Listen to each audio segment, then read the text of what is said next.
M'dzina la Atate ndi la Mwana ndi la Mzimu Woyera. Amen.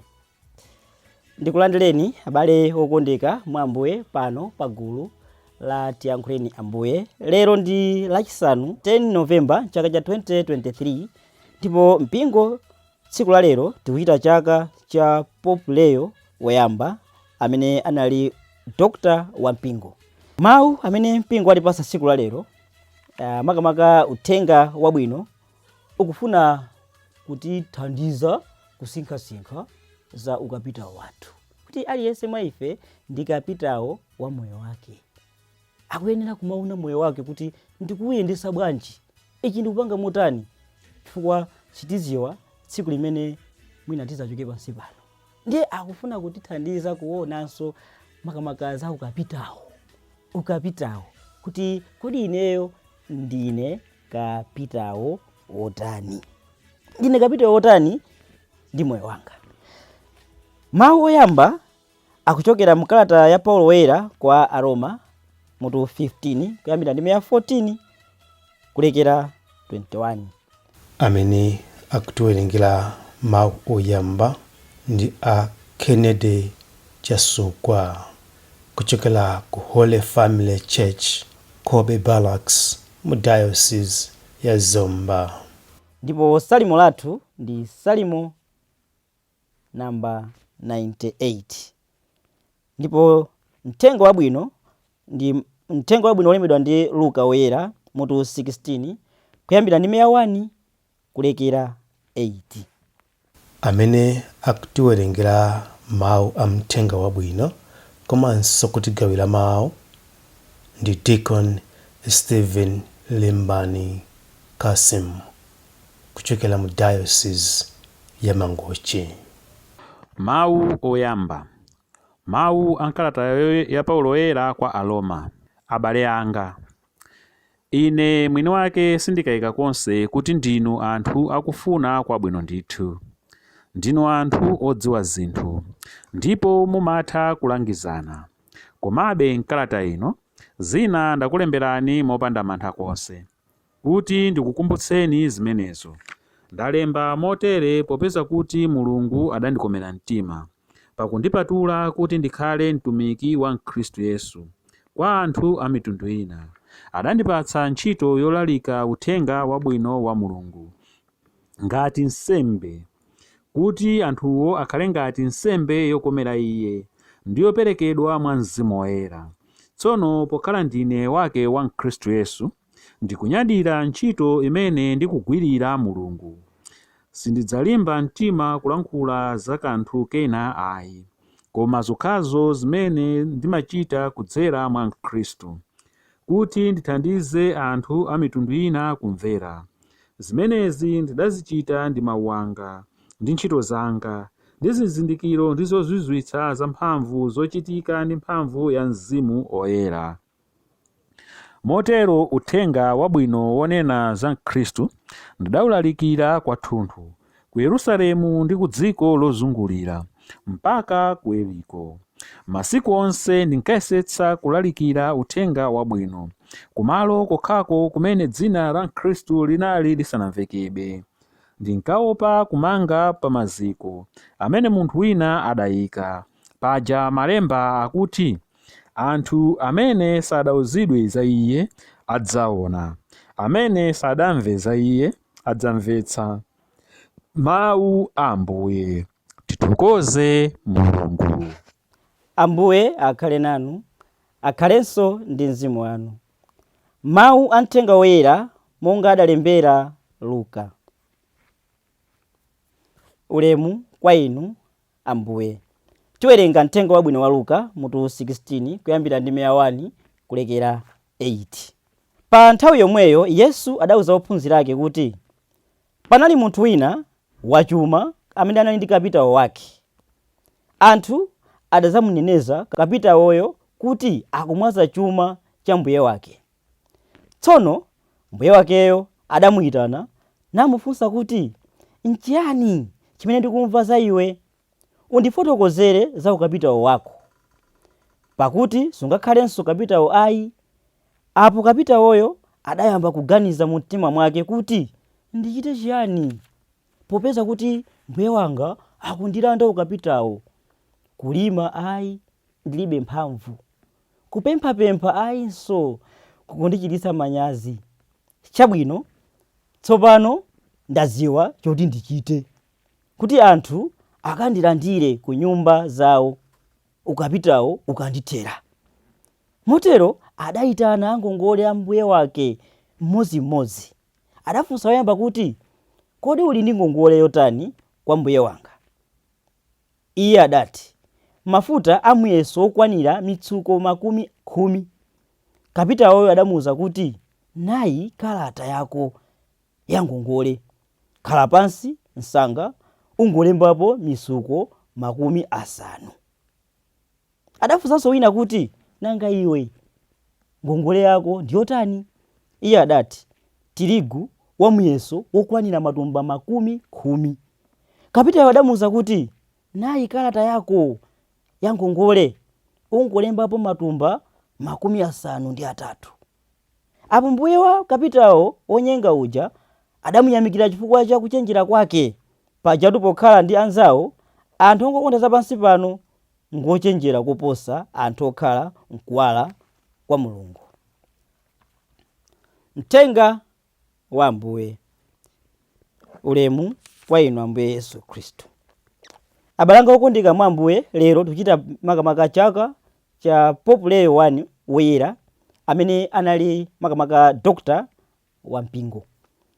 Iyeyu bambo ake sadali mkhristu ayi, anali munthu wachikunja. Ndipo Pope Leo adagwira ntchito munyengo yovuta kwambiri pamene mpingo umakumana ndi mavuto ambiri, makamaka pamene umagawanikana, wina chigawo chakumvuma pamene wina chigawo chakunzambwe. Pope Leo amadziwika bwino kwambiri chifukwa adapititsa ziphunzitso za mpingo pasogolo, adasata njira zabwino zothetsera ziphunzitso zonama, adayesesa kulimbikira kukhazikika makamaka pa kuphunzitsa ziphunzitso zoona za mpingo.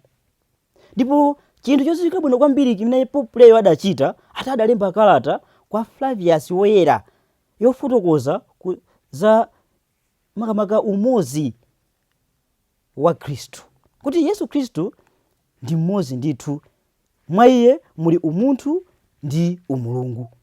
Komanso Pope Leo adathandiza kupereka chikhalidwe chabwino mu mpingo wake ku Roma, makamaka mothandizidwa ndi umodzi wa mpingo wa ku France. Pope Leo adamwalira pa 10 Novemba mchaka cha 461. Kuzera mmoyo wa Pope Leo woyera tikuphunziramo zotani? Choyamba tikuona kuti Pope Leo anali munthu amene adapititsa pasogolo kuphunzitsa chiphunzitso cha mpingo choona, chofotokozera za umunthu ndi umulungu wa Yesu Khristu. Adathandiza kutukula mpingo makamaka pa moyo wa chiphunzitso choona, kukhazikika pa choona. Pakati pathu timaona anthu osiyanasiyana amene amakhala kunyoza makamaka chiphunzitso cha mpingo. Iyayi, inu akatolika bwanji mapemphera kolona, kodi kolona amene anayamba bwanji? Tatiuzeni. Ife mwina chifukwa sitikudziwanso bwinobwino, koma tipechita manyazi basi. Mwinaso kuwajoyinanso, kuyambanso kunyoza mpingo wathu. Pope Leo akutiphunzitsa kukhala anthu okhazikika, makamaka kulimba mtima, kuphunzitsa chiphunzitso choona cha mpingo. Muthenga wabwino tikuona kuti tikukumana ndi kapitawo wochenjera, kapitawo amene anali khuku,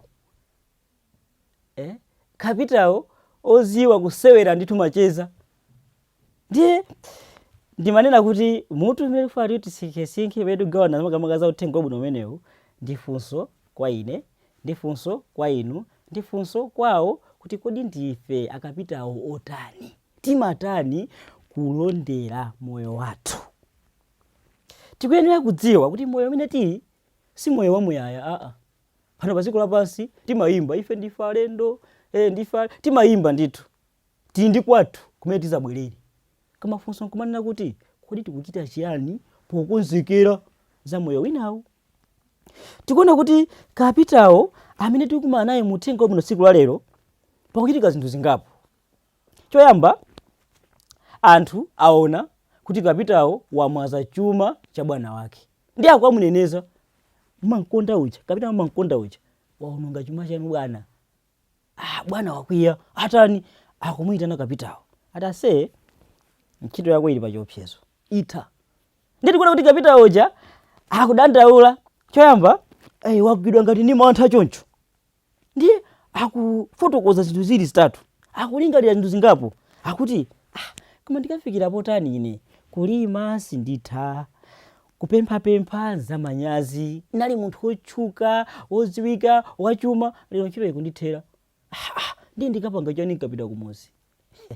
Azathu amene kuli South Africa timaonatu kuti akatigwira kumeko tipo tikubwera kuno ku Malawi mwadandaulaso kapita takhameko kwa zaka zitatu zaka 10 zaka 15 timanjoya timasangalala koma mwina palibe chimene atani tinachita makambaka kukapitawo wa moyo wathu. Ndiye kapitawo ameneyi akudandaulaso nayenso ndiye mazifunsa kuti koma akulu amenewa anali munthu amene amagwira ntchito yapamwamba koma akudandaula pamene ntchito yawo ikutha nchifukwa chiyani?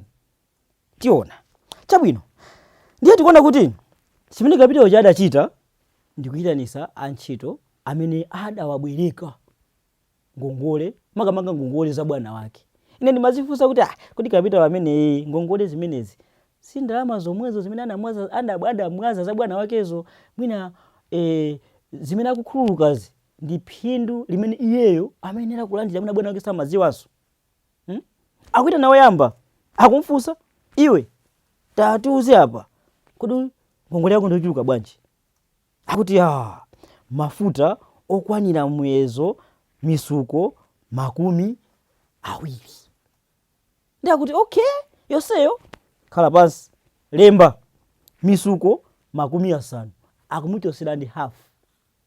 Ndi akuitanso wantchito wina kapolo wina akuti iwe tabweranso kuno tatiuze ngongole yako ine yochuluka bwanji akuti tirigu matumba 10. Ndi akumuchoseranso akuti okay tenga cholemberapo mpano 50. Nditi kuona kuti kapitawo uyu ndi ochenjera ndithu chifukwa chimene akuchosera pasi ine mukuona kwanga ndikuona kuti ndi ngongole ndi phindu limene iyeyo mwina amenera kuti apezepo koma akuiteza chifukwa chani akufuna kukonzekera pofikira kuti akachoka apa pa ntchito imene amagwirayi kuti akafikira kuti akafikira potani ndi akuyesesa kuti achosere zimenezi kuti akakafika akapeze anthu omulandira. Ine ndimazifunsa kuti nchifukwa chani akulu amene wawasungulumwa abalalika koma ndikuona kuti nkhani yaikulu samapanga invest. Learn to invest the little we get.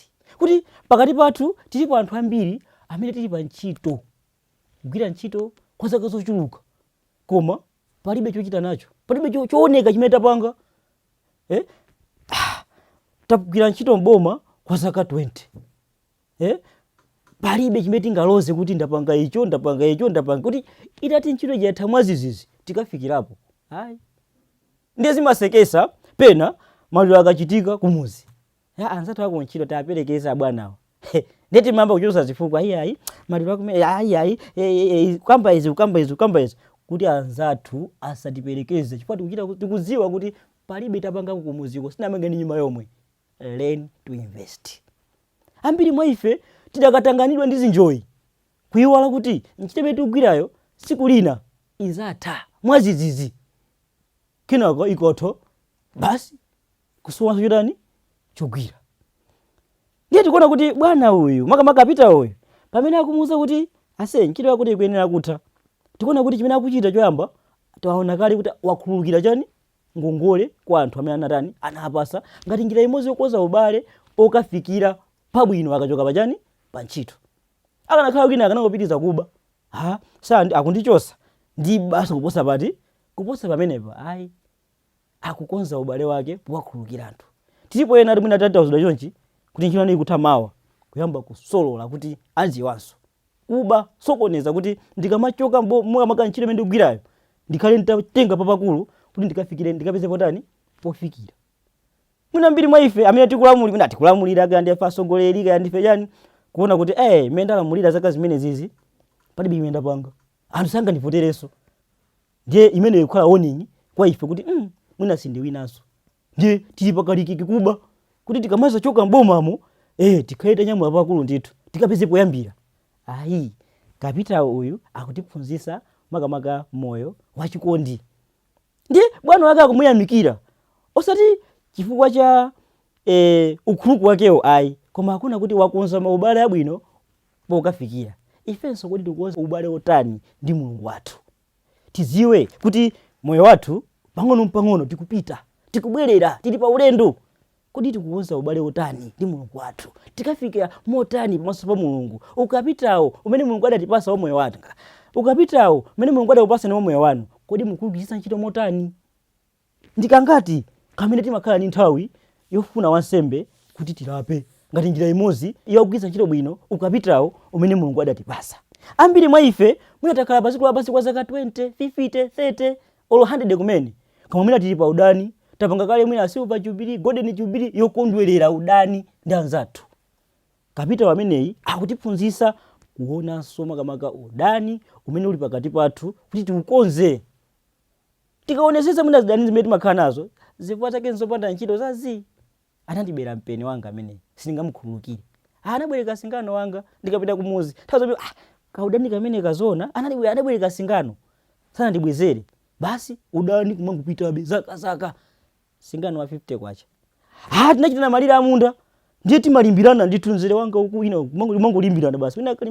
Mina kwambalini choncho mangolimbirana basi. Malire amunda oti nzere umodzi wonse mwina sungakwanisa mwina ikhale thumba. Ayi singakwani, akhale peyo singakwani. Tikukonza ubale wanji, timamba tikuchita chiyani pokonza ubale wathu ndi Mulungu. Kapitawo wochenjera akutiphunzitsa kukhala anthu amene nthawi zonse tikhale otanganidwa kukonza pofikira makamaka mmene tikubwerera kwa Mulungu. Tisadikire kuti zinthu zifike povuta. Tikuona kuti kapitawo ameneyu watanganidwa apapa kukhululukira anthuwa chifukwa kuti zinthu zatani zavuta. Ambiri mwa ifetu mwina tinasiya kupita ku chalichi kale. Ndizapemphera ndikazakalamba ndikazamba kudwala. Ine mukuziwa kuti muzafa mota. Mwina ifa yathu izakhala yangozi. Kupezeka kuti basi kumangokhala mapate ezisangalalo chani. Ati ndizapemphera amustiwe yangi ndakali mwana ine zaka 20 ayi ndizamba kupemphera ngati zaka 50 70. Ziko lake ili sikuziwa kuti tinyamuka liti. Ndiye kapitawo ameneyi akutiphunzitsa kukonzekera tisazinamize kuti tizalapa pa siku losiriza. Investment yabwino imene kapitawo yakutiphunzitsa ndi investment yokonza ubale wathu ndi Mulungu. Kodi ndife akapitawo otani? Tikutani makamaka pokonza ubale wathu ndi Mulungu, ubale wathu ndi anzathu, kukonza malo ofikira moyo uno ukazatha. Muzina la Atate ndi la Mwana ndi la Mzimu Woyera. Amen.